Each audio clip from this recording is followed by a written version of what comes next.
جدائی ہو رہی ہے، مدینے تک رسائی ہو رہی ہے۔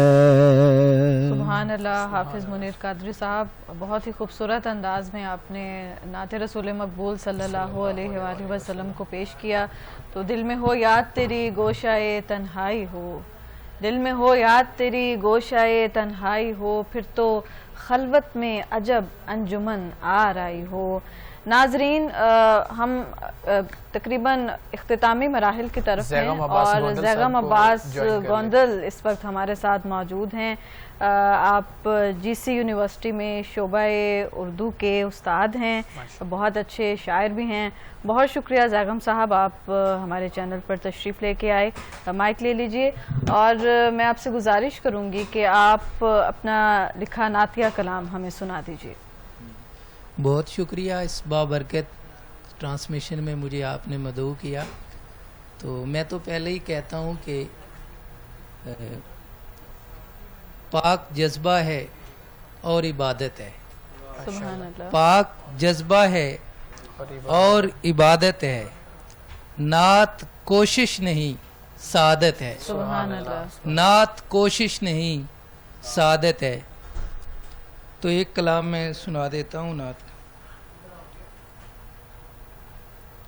میں محمد کے غلاموں کے غلاموں کا غلام، سبحان میں اللہ۔ محمد کے غلاموں کے غلاموں کا غلام، ہو محمد پہ سلاموں کے سلاموں کا سلام، سبحان اللہ۔ میں محمد کے غلاموں کے غلاموں کا غلام، ہو محمد پہ سلاموں کے سلاموں کا سلام، جی نہیں بھرتا میرا کر کے نظارے بھی تمام، جی نہیں بھرتا میرا کر کے نظارے بھی تمام، ہو مدینے میں قیاموں کے قیاموں کا قیام، ہو مدینے میں قیاموں کے قیاموں کا قیام، آپ سا کوئی نہیں ہے اے محمد اے حبیب، آپ سا کوئی نہیں ہے اے محمد اے حبیب، ہو زمانے کے اماموں کے اماموں کا امام،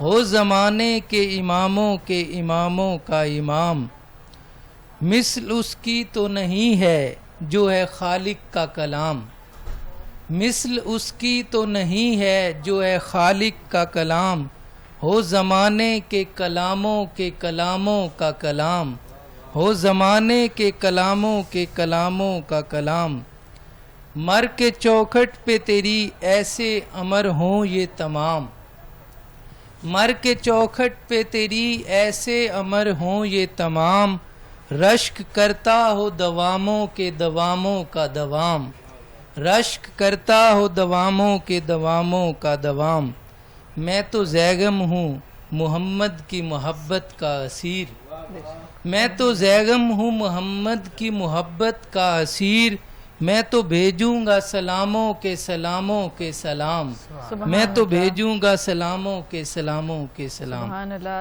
اور ایک جزاک اللہ نعت سے زیغم میں صاحب۔ دو شعر جی جی سنا ضرور۔ دیتا ہوں۔ مکمل نمونہ ہے سیرت نبی کی، مکمل نمونہ ہے سیرت نبی کی، سراپا کرم ہے طبیعت نبی کی، مکمل نمونہ ہے سیرت نبی کی، سراپا کرم ہے طبیعت نبی کی، اگر چاہتے ہو محبت خدا کی، اگر چاہتے ہو محبت خدا کی، کیے جاؤ دل سے اطاعت نبی کی، کیے جاؤ دل سے اطاعت نبی کی، رہے دل ہمیشہ محبت میں ان کی، رہے دل ہمیشہ محبت میں ان کی، رہے دل میں ہر دم محبت نبی کی، سبحان اللہ۔ رہے دل میں ہر دم محبت نبی کی، سبحان اللہ۔ بظاہر تو خالی ہے وہ دست قدرت، بظاہر تو خالی ہے وہ دست قدرت، مگر ہر خزانہ ہے دولت نبی کی، مگر ہر خزانہ ہے دولت نبی کی، دیا عشق احمد کا دل میں جلا لو، سبحان اللہ، دیا عشق احمد کا دل میں جلا لو، لحد کا اجالا ہے چاہت نبی سبحان کی، اللہ، سبحان اللہ، لحد کا اجالا ہے چاہت نبی کی، نکلتی ہے جان تو نکل جائے زیغم، نکلتی ہے جان تو نکل جائے زیغم، مگر دل سے نکلے نہ الفت نبی کی، سبحان اللہ، مگر دل سے نکلے نہ الفت نبی الفت کی۔ نبی کی، اطاعت کرو اللہ کی اور اطاعت کرو رسول اللہ صلی اللہ علیہ وآلہ وسلم کی۔ زیغم عباس آپ کا بہت شکریہ، اور یہ کہ آپ تو خود بھی استاد ہیں اور اردو زبان و ادب پڑھا رہے ہیں، اس کے علاوہ آپ پی ایچ ڈی بھی کر رہے ہیں، جی، تو آپ بتائیں کیسا رمضان المبارک آپ کا گزرا اب تک؟ رمضان مبارک اللہ تعالیٰ کا ایک خاص مہینہ ہے، اور مسلمانوں کے لیے تو خاص یہ تحفہ ہے، جی، تو جو سچا مومن ہے وہ پورا سال اس مہینے کا انتظار کرتا ہے۔ تو اسلامی لٹریچر میں یہ ہمارے ہاں ہے کہ اگر کسی مومن کو اندازہ ہو جائے کہ رمضان کتنی بڑی دولت ہے، کتنا بڑا تحفہ ہے، تو وہ سارا سال ہی یہ خواہش کرے کہ رمضان رہے۔ جی بالکل، تو یہ مبارک مہینہ ہے اور مبارک گھڑیاں ہیں، تو اس میں لوگ، اور رمضان کا جو خاص ایک میسج ہے، جو روزے کا خاص میسج ہے، وہ تقوی ہے۔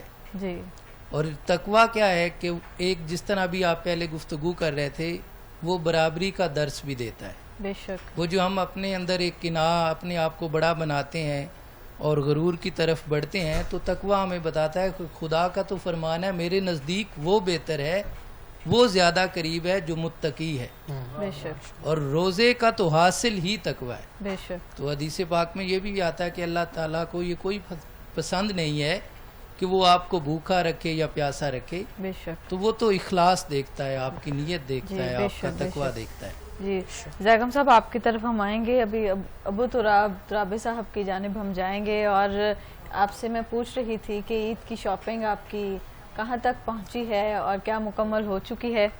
دیکھیں، میں 4 دن پہلے گیا تھا چھٹی پہ، تو عید کی شاپنگ تو میں کر کے آیا تھا، لیکن یہ نہیں پتا کہ غفاری صاحب اب چھٹی دیں گے یا نہیں دیں گے، کیونکہ ابھی تک شاپنگ مکمل ہے، لیکن اب کچھ کہہ نہیں سکتے۔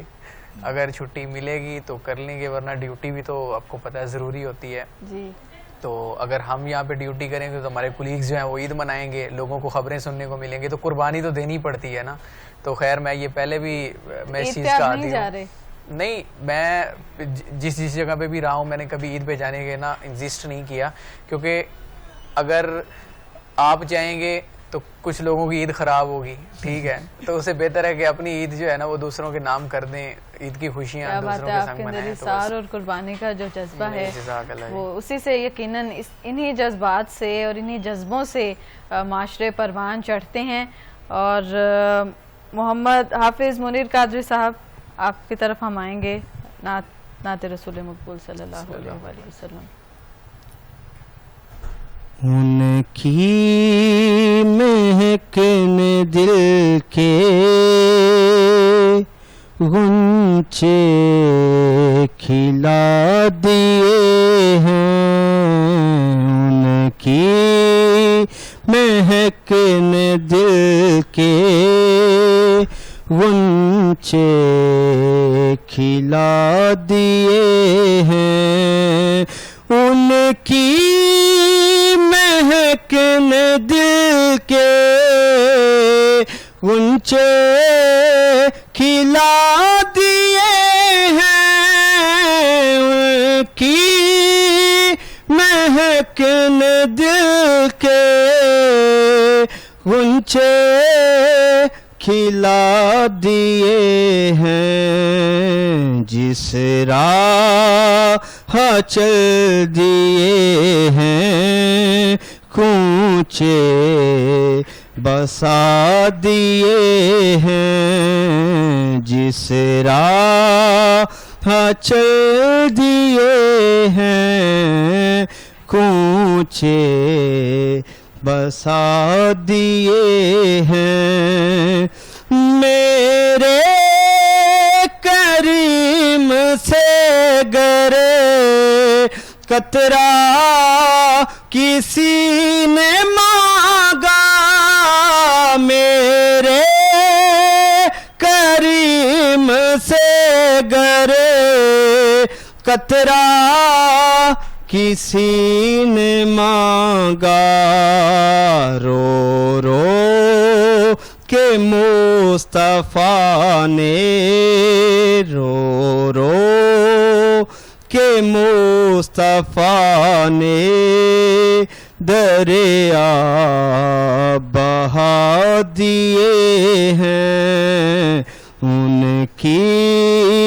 مہک نے دل کے غنچے کھلا دیے ہیں آنے دو یا ڈبو دو اب تو تمہاری جانب آنے دو یا ڈبو دو اب تو تمہاری جانب کشتی تمہیں پہ چھوڑی کشتی تمہیں پہ چھوڑی لنگر اٹھا دیے ہیں ان کی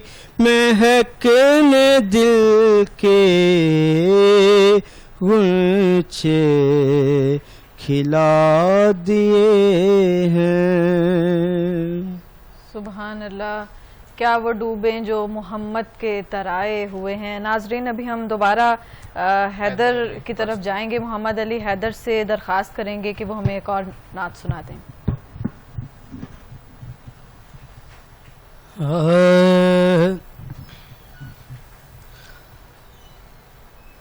میں کوئل میرا باغ مدینہ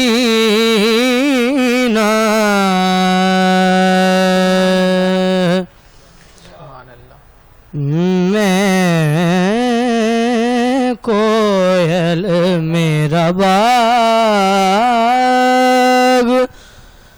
مدینہ صلی علی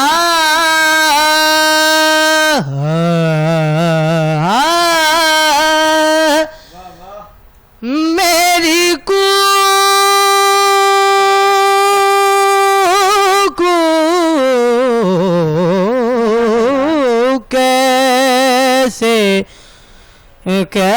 کیسے کوئی اب من کو بھائے آقا کیسے کوئی اب من کو بھائے سامنے ہو جب تو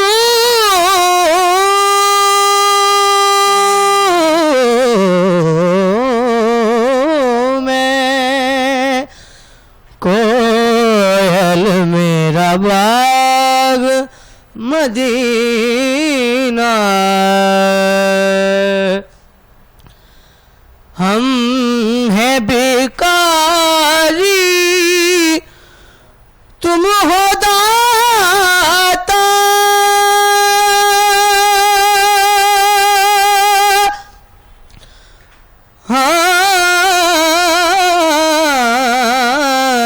ہم ہیں بیکاری تم ہو داتا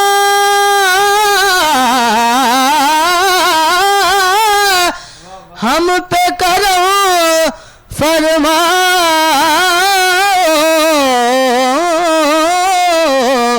اپنی نگریا میں بلوا کے آقا سوئے بخت وقت جگاؤ صدقہ صدقہ علی حسنین و زینب آقا صدقہ علی حسنین و زینب عرضی ہو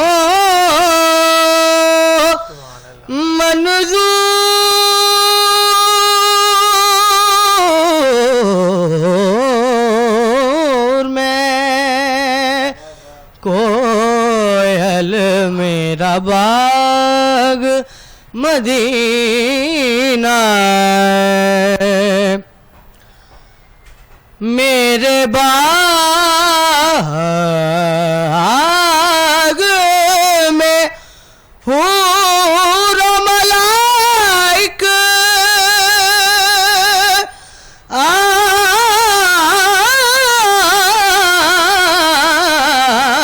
میرے باغ میں حور و ملائک شام سویرے آتے ہیں آنکھ پہ مل کر خاک جہاں کی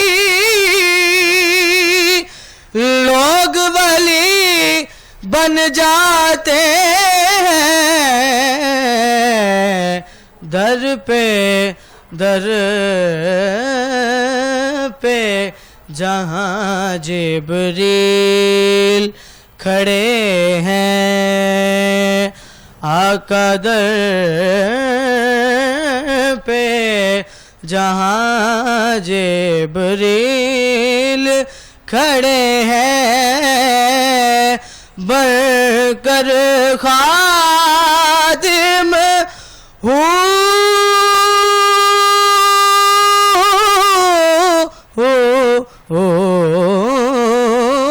میں کوئل میرا باغ مدینہ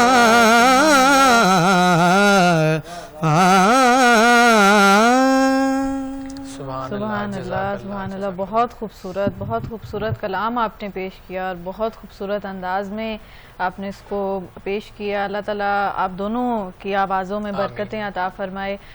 چونکہ ہماری ابھی ٹرانسمیشن بالکل اختتام کی جانب ہے اور افطار کا وقت بھی ہونے جا رہا ہے، تو میں آپ دونوں سے کہوں گی اگر دعا آتی ہے، آپ کو دعائیہ کلام کو یاد ہے تو وہ ہمیں سنا دیجیے.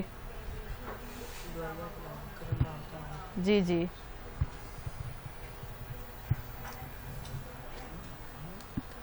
جی جی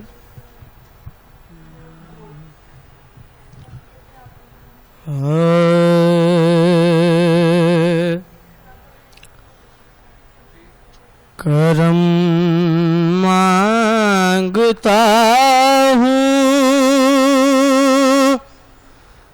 عطا مانگتا ہوں کرم مانگتا ہوں عطا مانگتا ہوں الہی میں تجھ سے دعا مانگتا ہوں کرم مانگتا ہوں عطا مانگتا ہوں الہی میں تجھ سے دعا مانگتا ہوں الہی تجھے واسطہ پنجتن کا الہی تجھے واسطہ واسطہ پر جتن کا کھلا دے تو گلشا دلوں کے چمن کا کھلا دے تو گلشا دلوں کے چمن کا میں صدقہ خیر الورا مانگتا ہوں الہی